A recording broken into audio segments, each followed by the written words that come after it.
Hi மக்களே, எல்லாத்துக்கும் மதிய வணக்கம். இன்னைக்கு நம்ம சூப்பராக ஒரு பச்சடி செய்ய போகிறோம். எப்படி செய்யறது பார்க்கலாமா?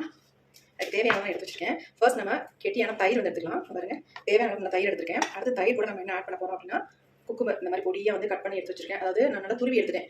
இதை வந்து டெய்லி நம்ம மதியம் லஞ்சுக்கு எடுத்து ரொம்ப நல்லதுங்க. இந்த வெயிலுக்கு நல்லா மிக்ஸ் பண்ணிடலாம். அடுத்து இது கூட வந்து கேரட் பாருங்க, இதுவும் துருவி எடுத்து வச்சிருக்கேன். இதையும் நம்ம உள்ள ஆட் பண்ணிக்கலாம். நல்லா மிக்ஸ் பண்ணிக்கலாம். அடுத்து இது கூட ஆனியன் கட் பண்ணி வச்சிருக்கேன். அந்த ஆனியனையும் ஆட் பண்ணிக்கலாம். இது எல்லாத்தையும் சேர்த்து நல்லா மிக்ஸ் பண்ணிடுவோம். செம்ம டேஸ்டியாக இருக்குங்க. இதை நாங்கள் டெய்லியும் மதியத்தில் எடுத்துகிட்டு இருக்கோம். எல்லாருமே சாப்பிடுவோம் மதியத்துக்கு. லஞ்ச் கூட இதை வச்சு சாப்பிடுவோம். இதில் கொஞ்சமாக சால்ட் வந்து ஆட் பண்ணிக்கலாம்.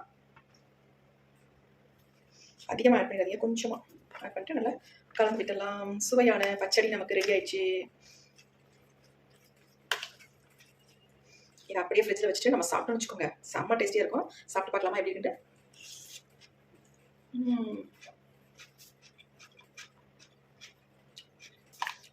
என் பசங்க பெரும்பாலும் சப்பாத்தி வச்சு சாப்பிடுவாங்க. ஒரு நாள் மிஸ் பண்ண மாட்டாங்க. டெய்லி ரெகுலராக எடுத்துப்பாங்க.